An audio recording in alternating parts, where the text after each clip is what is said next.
Painted painless learning. નમસ્કાર વિદ્યાર્થી મિત્રો, આજે આપણે ધોરણ 6 વિષય ગુજરાતી પાઠ નંબર 19 સાંઢ નાથ્યો જે સ્વ અધ્યયન પોથી છે એનું સોલ્યુશન લઈ અને તમારી સમક્ષ આવ્યા છીએ.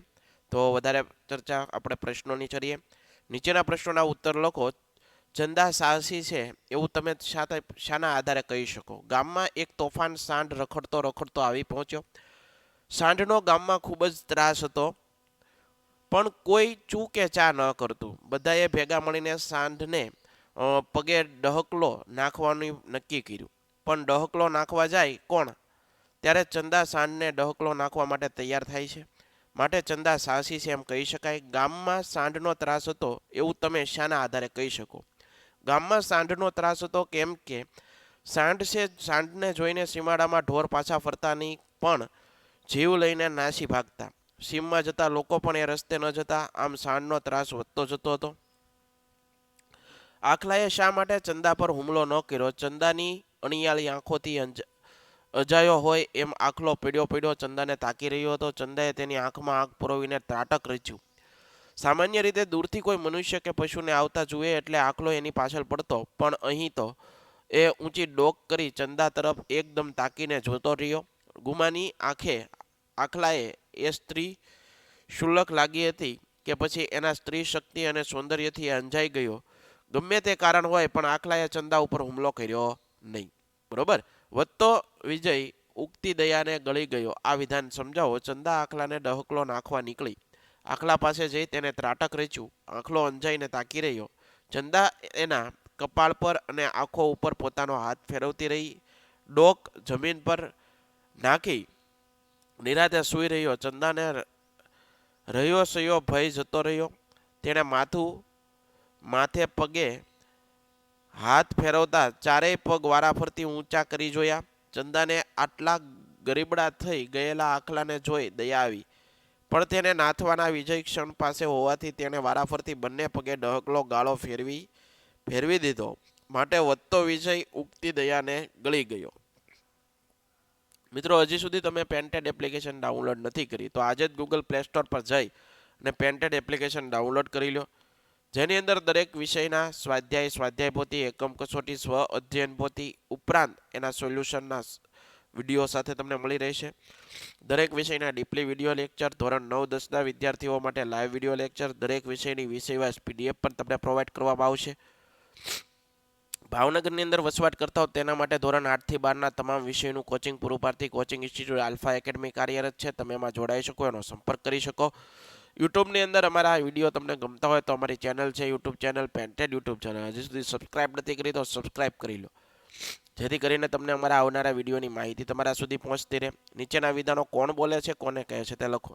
મને તમારી દયા આવી છે, નહીં તો હું હમણાં ડહકલો નાખી દઉં. આ વાક્ય ચંદા ગામ લોકોને કહે છે. અમારી દયા.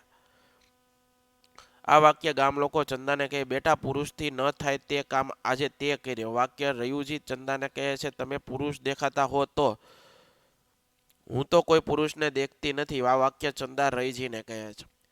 ચૂ કે ચા ન થવું એટલે કોઈ પણ ન બોલવું. સીમનો પાક ભેલાડે પણ કોઈનાથી ચૂ કે ચા ન થાય. હાંજા ગગડી જવા એટલે કે બીકથી થતરી જવું. એની વિકરાળ આંખ જોઈ ભલભલાના હાંજા ગગડી ગયા તો એનું શું ગજું? ગજું ન હોવું શક્તિ બહારની વાત હોવી. સાંઢને નાથ્યો તે ગામના લોકો માટે ગજા બહારનું હતું. જીવ પડી કે બાંધવો ભારે ચિંતા થવી. રયુજીને જીવ પડી કે બંધાયો હતો. આ વાક્યમાંથી છેલ્લે ઈ પ્રત્યે લાગતા હોય એવા 3 અક્ષરવાળા શબ્દો શોધીને લખો અને તેનો વાક્ય પ્રયોગ કરો. ખરીદી છેલ્લે ઈ પ્રત્યે લાગે છે. દિવાળીના તહેવાર પહેલા લોકો ખરીદી કરે છે. બિલાડીને જોઈ ઉંદરભાઈ ડરીને ભાગે છે. રયજી એ ચંદાના પિતાનું નામ છે. બકરી રોજ ચરવા જાય છે. ભણતી મારી બહેન સરકારી શાળામાં ભણતી હતી. સાંભળી તહેવારો આવતા સૈનિકોને વતને માટી સાંભળી. બરોબર. આગળ દાદા દાદી, શિક્ષક કે અન્ય વડીલ પાસેથી સાંભળેલી સાહસ કથા નો તમને પસંદ આવેલો પ્રસંગ લખો. સૌરાષ્ટ્ર પ્રદેશના સત્તાધાર ગામની પાસે મોટી મોણપરી નામનું એક ગામ.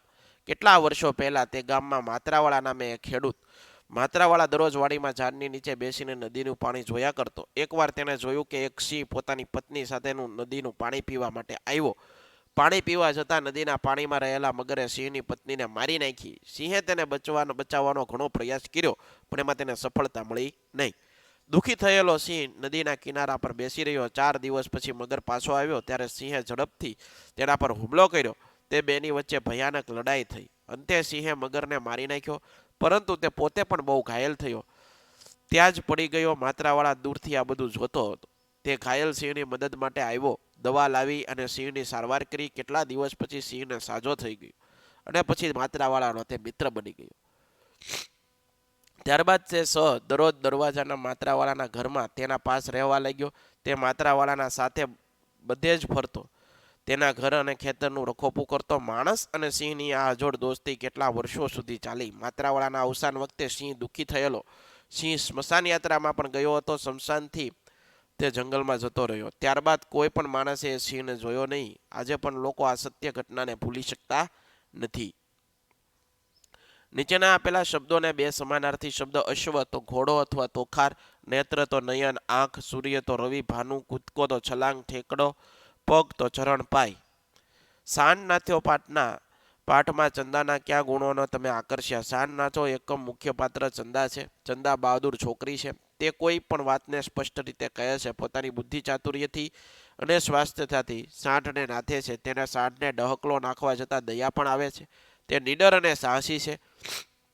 આ એકમમાં તે સ્ત્રી શક્તિનો મહિમા રજૂ કર્યો છે. સ્ત્રી સબળાનું ઉત્તમ ઉદાહરણ ચંદા પૂરું પાડે છે. નીચે આપેલી ટોપલીમાંથી વિરોધાર્થી શબ્દ શોધો. જગત તો દુનિયા, સ્વપ્ન તો સમણું, વંદન તો પ્રણામ, ઝાડ તો વૃક્ષ, ખજાનો તો ભંડાર, પંખી તો પક્ષી, ખુશ તો રાજી. આશા રાખું મિત્રો તમને આ સોલ્યુશન ગમ્યું છે. ફરીવાર નવા વિડીયો સાથે મળશું. ત્યાં સુધી જય હિન્દ, જય ભારત, ધન્યવાદ.